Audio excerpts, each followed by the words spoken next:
Hello everyone, today we will see one more example of static structural analysis, and today we will see a beam which is under the action of uniformly distributed load. Run is of 50 kilonewton per meter for the span of 4 meter, and cross section is of 200 mm by 200 mm. One end is hinged and another end is with roller support. The material is static structural, which is having property of Young's modulus of elasticity 200 gigapascal. And while we are doing for the flexure strength, the flexure strength of any material is considered as its tensile yield point strength when the material is homogeneous, as steel is homogeneous material. So we can say that the flexural strength means bending strength is also the same. Now result which we got using the analytical method, maximum stress is 76 megapascal and the maximum deflection is 6.35 mm. So we know that where the maximum stress will arise, and as well as the maximum deflection, as this is the simply supported beam, but we will see it using the numerical method. So we'll go to the ANSYS and we'll open static structural analysis. In engineering data, we just convert it into megapascal. This is the tensile yield point strength. We'll see it now. It is 250 megapascal. So structural steel is our material. We'll close it and we'll go to the geometry. Now geometry, we will not import geometry today. We'll create geometry here, as a beam is very simple object. So we'll select XY plane and 200 mm by 200 mm, but before that we need to convert it into millimeter, very important thing. And we'll go to the sketching and we'll draw the rectangle. But due to this, what happen, we will not get the center of the rectangle, we'll get the corner of rectangle. So to avoid this, we have two options here. We can do it by using the symmetry option, or we can do it by using the grid as well. So we'll go to the setting, we'll activate the grid and we'll allow the snap also. Now major grid spacing we are considering 100 mm, and the minor steps for that will consider it as 1, means it will select the box from 1 adjacent to each grid. We'll see how what I am trying to tell you. Now we'll go to the draw. Now I'll go for the rectangle. Now see how snap works. If I click here, it is directly taking the next point of next grid or next kind of mesh is here.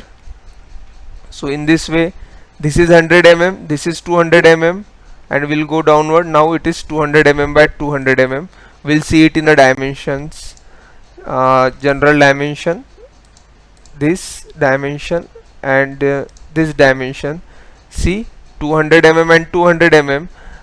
What we got here, the center is, means coordinate system is exactly at the center of the beam, so it will be useful in the future as well. Now I'll go to the modeling. Length of beam is 4 meter, so we'll go to the extrude, we'll select the geometry, we'll apply it, and the length is 4 meters, so 4000 mm. So 4000 mm, what we give the length, and generate it. We can do it by using this option as well, zoom to fit. So we have the 4 meter beam, long beam with 200 mm by 200 mm cross section. Material is steel. Now we'll go to the ANSYS mechanical. and ANSYS Mechanical. It will take some time.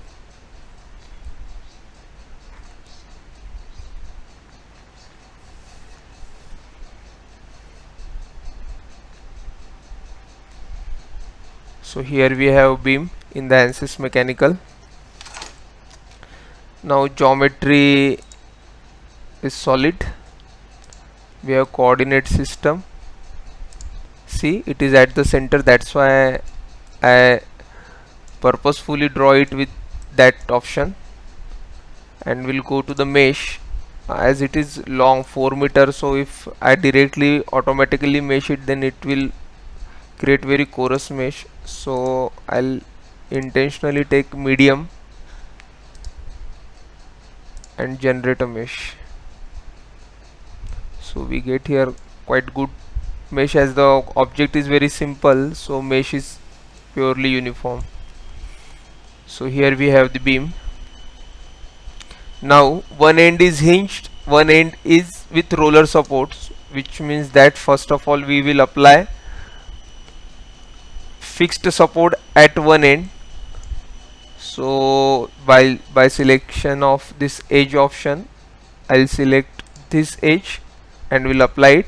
Now I am here with a fixed support with X, Y and Z direction displacement are locked, and here I'll go to the insert and select the displacement. See what happened in the displacement. First of all I need to select the edge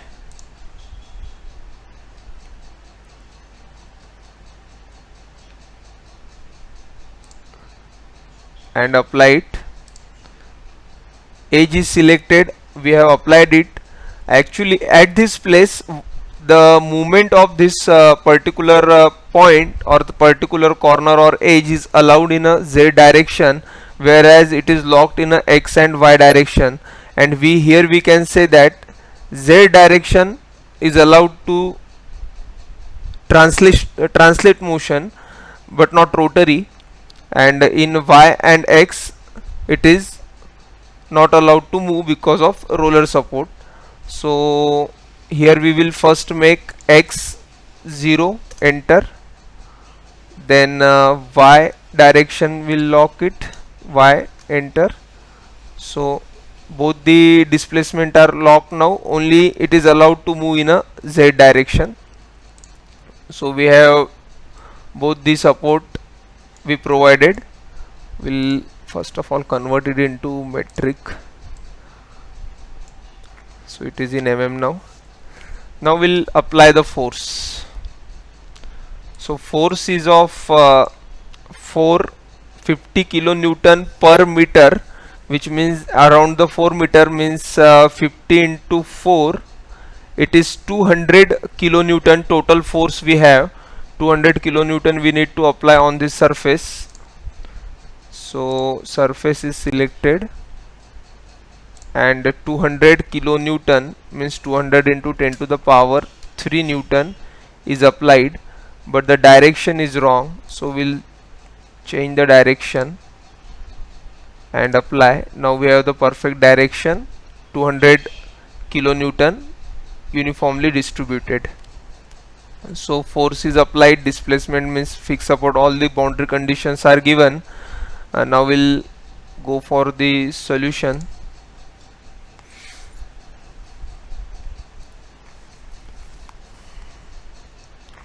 Now we have the solution. Now we want results. Now what thing we want first is stress. We'll go to the stress tool, ask for the equivalent, and next thing we want is deformation, but this time it is not total deformation. Today we will see directional deformation. We know that this thing will move in a direction Y, so here I choose the directional deformation and the orientation of the axis is now Y, so it will give the Y direction deformation and solve it. So in this way we get the equivalent stress as well as the deformation. First we will see the how much stress we get from the numerical method. Our analytical answer is 76 megapascal highest bending stress, whereas by using the numerical method we get around 75, and the location is exactly what we want. Maximum stress is here and minimum should be with the center, so we'll off it, we'll check it by the probe. See, this is the region where we get the maximum stress, and even below also, and minimum stress which is around 0 will be on the neutral axis. That the perfect result we get using the numerical method as well. Now we'll check for the directional deformation. In directional deformation, we are getting the 0 deflection at the support which we want, and this 6 mm, around 6.3 mm deformation in a negative direction, which is the thing which we actually want this deformation. We'll see it by animation as well. See how the beam is deforming. This thing will help you more.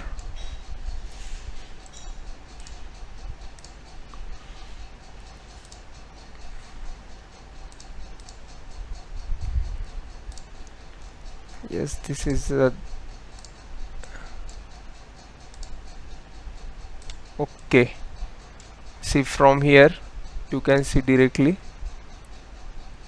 In this way beam is deforming 0 0, and direction is exact, that's why it is in negative 6 mm, 6.3 mm, and our analytical results are 6.35 mm. So here we can conclude that the result from the analytical as well as numerical are same. A few things we will see that as in this particular object.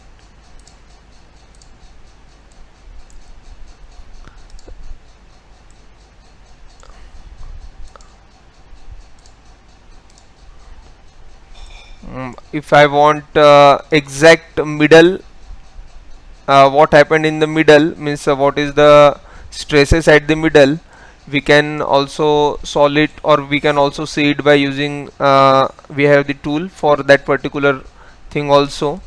We'll see how it works. We'll go to the geometry, or sorry, model. We'll go to the insert, go for construction geometry. In construction geometry, go for the path.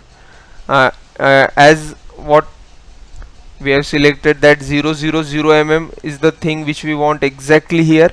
This is the 0 0 0.1, and second point we want at this place, which is at in a z direction, at z direction 4000 mm away. See, second point we get here. Now this is the path which we want. We have created the path here. Now go to the solution, go to the insert. We will again insert equivalent stress. Now in equivalent stress, instead of geometry selection, we will select path. Path we have already created here. This is the path. Now see, the path is easily visible, and now ask for the solution. Now we are getting exactly center. This is called as a neutral axis.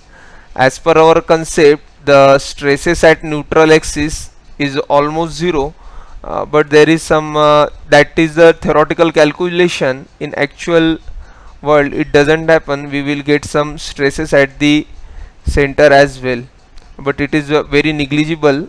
At the at this point it is around 0.125 megapascal, which is very negligible as compared to the what we have in at the top, which is around 76 megapascal. Now using this tool we get graph as well. We can save this graph also in the report. In report we will get, this is the report preview, if we click this, you will see all the data which you have created, all the equivalent stresses, directional deformation. I'll just show you. Once I go for the report, you can see all the geometry. This is the very useful thing which is associated with the ANSYS tool. All the graphs you have seen, and the stresses will also we will get.